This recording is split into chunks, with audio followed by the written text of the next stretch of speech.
Hello and welcome to Kuma's Online Academy. In this short lesson, we want to talk about probability tree. We've talked about probability diagrams in the previous lessons, and we discussed probability table, and we also talked briefly about probability tree. And I said that probability diagrams, that is probability tree and probability tables.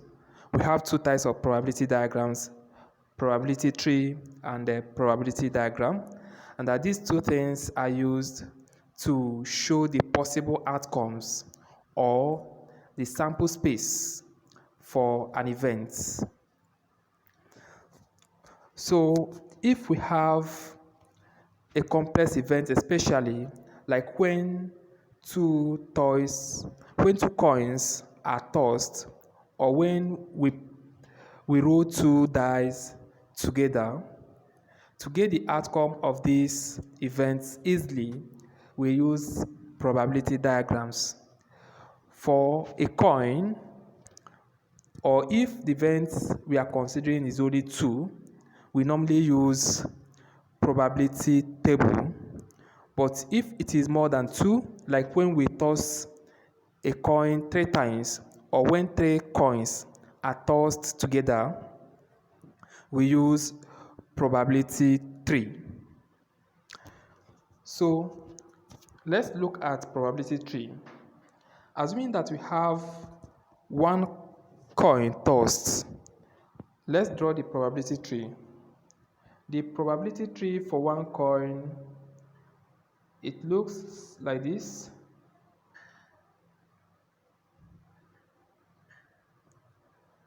For one coin that is tossed, we draw something like this. This shows one coin that is tossed. And remember that for every coin, it has two sides, and the two sides are labeled head and tail. So we have head and we have tail. This represents first coin or first toss of the coin. If the same coin is tossed the second time, or we have two coins, then for the second coin, each of these legs, we have two legs again. That is, this leg now we bear two legs, so we have two legs here, and this one we also have two legs. That is for the second coin. So we put head, and we put tail, and we put head, and we put tail. So assuming we have third one, we also put it at the third stage. That means that each of the legs in the second one will bear two legs again. Now let's consider the outcome of these two coins. For this one, if we want to consider the outcome, what we do is that we trace from here, starting from this one, from the first leg, we trace it to all the ones that are connected to it. Starting from this is connected to it, then we come out. It becomes H. Now we start from it again. Another one that is connected to it is this one. So we come out, it becomes HT. Then we come to this T. The ones that are connected to it, this is the first one connected to it. It comes out, it becomes TH. And this one is also connected to it. So it comes out, it becomes TT. This is when we have only two coins, or when the same coin is tossed 2 times. Now the questions they can ask us in this one is to find the probability of getting head and head, that is two heads. Head and head, or H and H, is the two heads. So we look for the ones that has two H. There is only one that has 2H here. Only this one has 2H. And then we count the total number of outcomes there. We have 4 outcomes. 1, 2, 3, 4. So we have only one that has HH out of 4. That means that the probability of getting HH is 1/4. Then they can also ask us to find a probability of an event with at least 1H. At least 1H means that the minimum number of H in it is 1. The minimum number of H in that one is 1. So here, the minimum number of H is 2. So this one is among. This one, the minimum number of H is 1. So is among. This one also has H. Now, look at the trick. The trick is this: anytime you hear at least maybe 1H, what it means is that anyone that has H, count it. If you hear at least 1H, anyone that has H at all, count it. So we come back. This one has H, we count it. This one has H, we count it. This one has H, we count it. This one is TT, there's no H there, so we are not counting it. Now, if they ask us now the probability of at least 1T, so we know that what they are asking us is the probability of anyone that has T. So anyone that has T at all, we count it. Once you hear at least, make sure that anyone that has T in the event, you count it. So this one, the first one is HH, there's no T at all in it, so we are not counting it. The second one is HT, there's T in it, so we count it. We count it. Then the second one, this one we count it, this one we count it, it has T, this one also has T.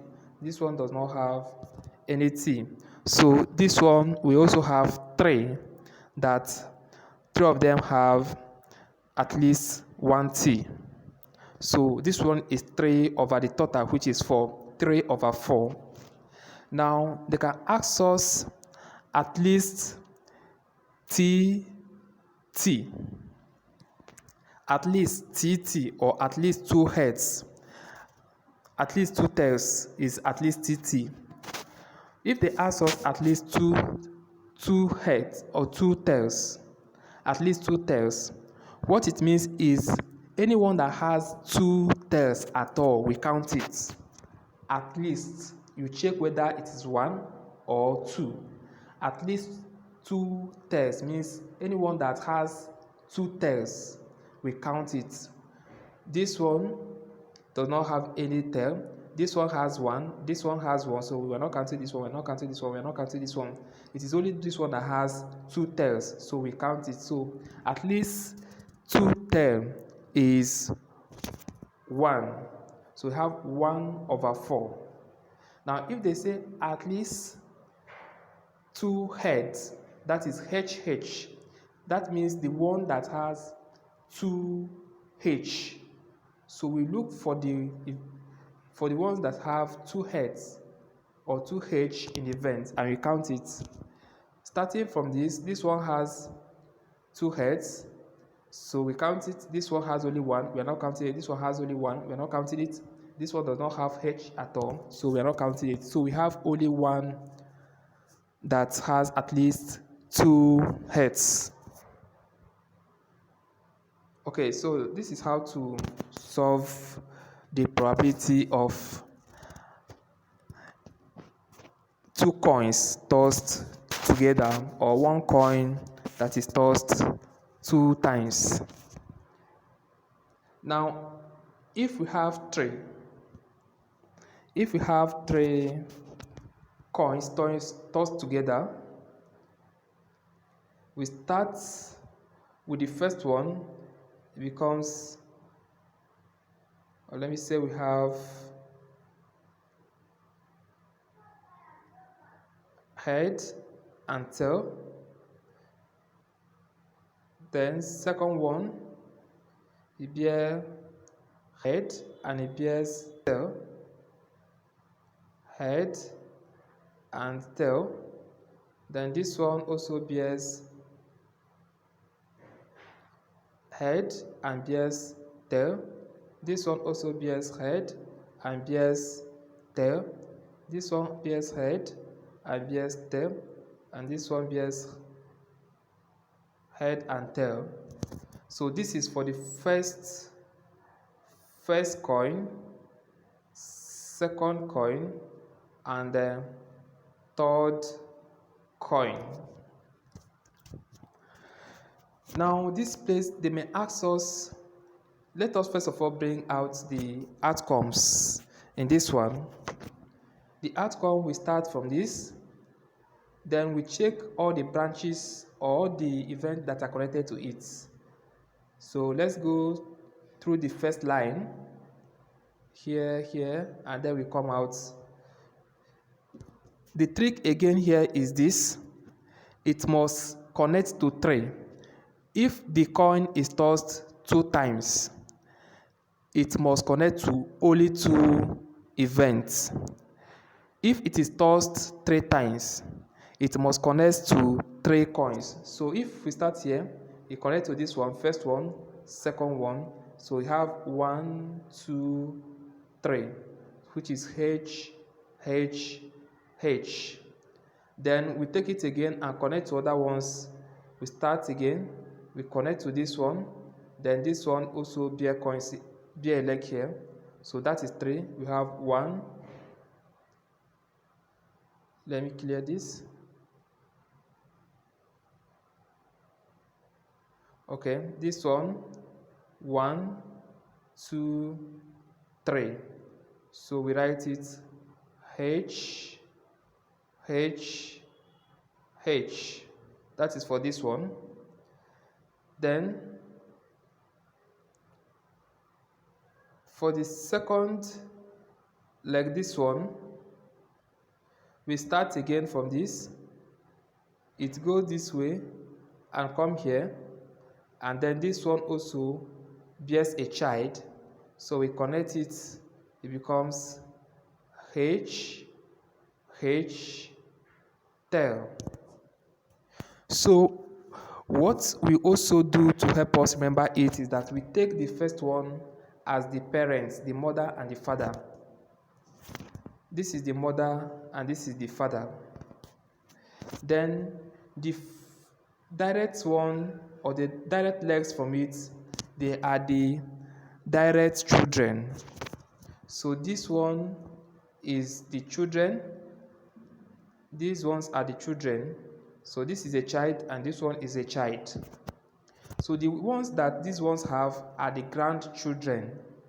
So this one is the grandchild, this one is the grandchild, this one is a grandchild, this one is a grandchild. Now, if we want to count it, we start from the father and the mother. We may pick the father first and connect it till we get to the grandchild. So we have the father here. It gets to the child. The child has 2 children. It must connect to the first child and also connect to the second child. So that is the secret. Let me clear this.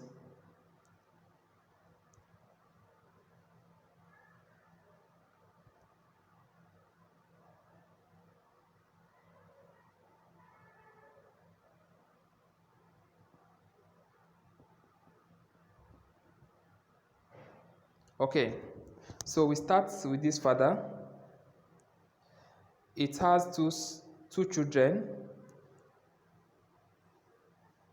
Now, the connect to the first child. The first child has 2 children also. So it must connect to the first child. And then we have, this is the first child. Now we have H, H, H. That is this. Now the father also, we connect to the second child of the father, that is this one. The second, no, we connect from the father to the first child. The first child has two children. We have connected to the first child.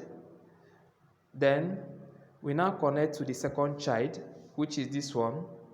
It has two children, a boy and a girl, head and tail. So we have connected to the boy. Let's now connect to the girl. So we have from the father, we've gone here and connect to the boy. So let's start from him again and connect to the girl. So we come to the child again and then connect to the daughter of the child.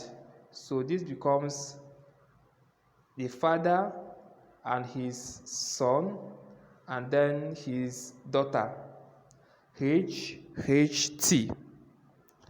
And then we start again from the father and then we get to his direct daughter, T. And then the daughter has two children, a boy and a girl. So we connect from the father to the daughter and then to the son. So we have head, tail, head. Then we connect again from the father to the daughter and from the daughter to the daughter of the daughter, which is now head, tail, tail. The same way, we now come to the mother, which is T. We connect to the son, and then we connect to the son of the son. So we have T, H, H. The mother again, we connect to the son because the son has two children, is one son and one daughter, to the son, and now to the daughter of the son. So we have mother, son, and his daughter. Then we connect again from the mother to the daughter. The daughter has two children, a son and a daughter. So we connect to the son and then we have mother to the daughter and to the son. And now we connect lastly from the mother to the daughter and from the daughter to his daughter. So we have mother to his daughter and then to his daughter, T. So we have how many outcomes? 1, 2, 3, 4, 5, 6, 7, 8. So we have 8 outcomes when a single coin is tossed 3 times or 3 coins are tossed together. So the question they can ask us here is, they can ask us to find at least one head, that is at least one son or at least one head. At least one head means the one that contains at least one H. That is anyone that has H at all, we count it. If we hear at least one, it means that anyone that has that thing at all, we count it. So at least one H means that anyone that has H at all, we are going to count it. So this one has H, so we count it. This one has H, you count it. This one has H, you count it. This one has H, you count it. This one has H, you count it. This one has H, you count it. This one has H, you count it. It is only T that does not contain any H at all. So out of the 8, 7 of them contain at least one H. So that becomes 1 over 7 over 8. That is at least one head. 7 over 8. Then they can also ask us to get at least one tail. At least one tail means anyone that has tail at all. So anywhere we see T, we count it. Now this one is HHH, the first one. There's no T at all in it, so we are not counting it. The second one has T, we count it. Third one, it has T. Fourth one has T. Fifth one T. 61 T. 71 has T. And the last one also has T. So we have 7 also, that 7 of them contain at least one T. So at least one T is also 7/8. Then the next question they can ask us is exactly 3 heads. Exactly 3 heads means the one that contains all of them is head. That is 3 of them is head or H. The first one here is, we count the H, 1, 2, 3. So we have 3 H here, so it is included. The second one has 2 H, so it is not included. Third one has 2 H, it is not included. Fourth one, only 1 H, not included. Fifth one, only 2, not included. Fifth one. Sixth one, only 1 H, not included. Seventh one, only 1 H, not included. And the last one does not even contain H at all, so not included also. So it is only one that has 3 H, exactly 3 H. So that one becomes 1/8. 1/8. So this is the whole structure is the probability tree. Now the probability or the sample space is the possible outcome which I've counted, which is 8. So when we draw like this, we draw the probability tree, we trace out the events and count the total number of events there, and that will give us the number of events in the sample space. So we have seen how to get the sample space from the probability tree, and how to draw the probability tree, and how to calculate the probability of events in the probability tree. And I hope that no matter the way they twist the equation or anyhow they ask the question, you should be able to answer the question as long as probability tree is concerned. Thank you.